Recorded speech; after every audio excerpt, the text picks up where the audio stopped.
of war after war and innocent people dying. And with that, Mr. Chairman, I yield back. Well, I thank both of our witnesses. And I oppose this, moving this bill forward. And I know you do have a history of working very well together, Mr. Chairman McCaul. I just wondered if you had any observations after hearing what Ranking Member Meeks has just told us. I mean, there are several, and we do work well together. We both support, in fact, we were scheduled to have a trip to Saudi and Israel to talk about this peace plan. But I can tell you in my discussions with the Israelis that you cannot get to that point until the Hamas situation is taken care of. And that cannot be done without Rafah being dealt with. There are 4 battalions of Hamas soldiers in Rafah under Sinwar's orders and direction, who is hiding in the tunnels. These bombs that he is talking about, and I understand what he's saying, but with every one of these, we deliver what's called a JDAM kit, which then turns them into precision-guided bombs. That means precise. That means it protects innocent civilians. Because of the tunnel situation in Rafah, surrounded by 300 miles of tunnels, it's necessary to take out the tunnel operation. If you look at the Shiva hospital, it is surrounded by almost like a crater. They didn't hit the hospital, where Hamas operates out of, by the way, with human shields, but rather they hit the tunnel operation, which is the gateway, the terror gateway into Gaza. The biggest tunnel operation is in Rafah. It is a crown jewel, if you will, and from those tunnels comes all the weapons and all the drugs that Hamas uses. It's inconceivable to think, and Israel, I've talked to them quite a bit, inconceivable we can move to Plan 2, Phase 2, which is the peace resolution, until the Hamas question is finished.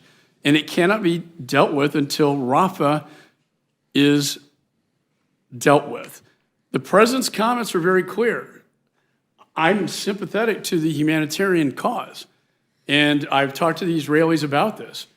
But the fact is, the president himself said they're basically that if they go into Rafah, I'm not supplying the weapons that they have used historically to deal with the cities. So and this is public. My point is you can do this with private diplomacy. You don't have to do this to our greatest ally in the Middle East publicly. He says, I have to take the president at his own word. We're getting zero information from this administration. They have not been transparent.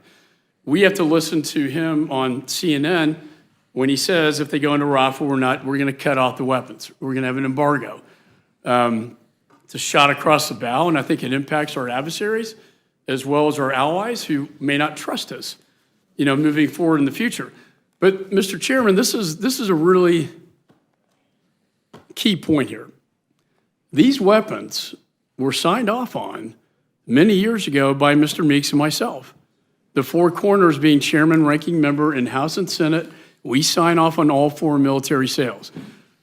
We had Congress appropriate funds for the specific intent to deliver these defense articles to Israel.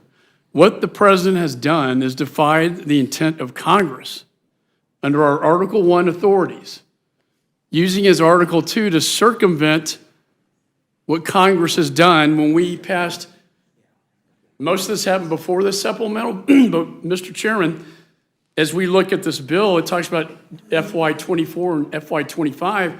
What if he starts reversing course on the supplemental bill that we just passed?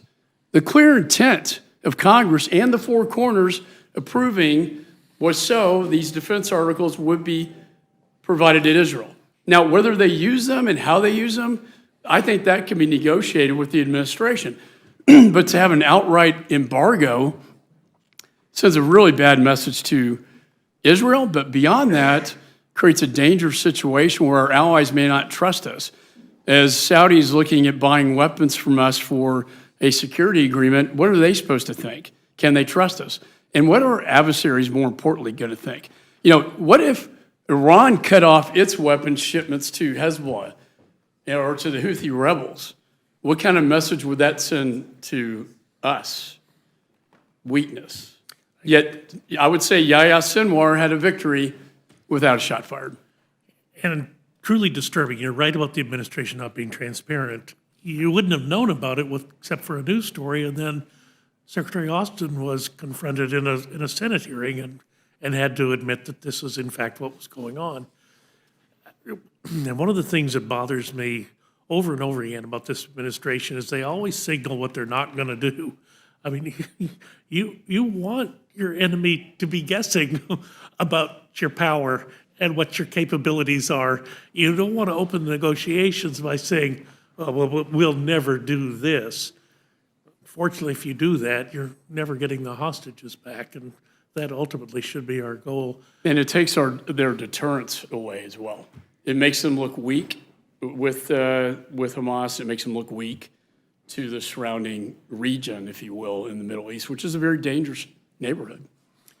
Well, I know we have a vote on. I'll yield to the gentlelady. Well, We need to recess the votes.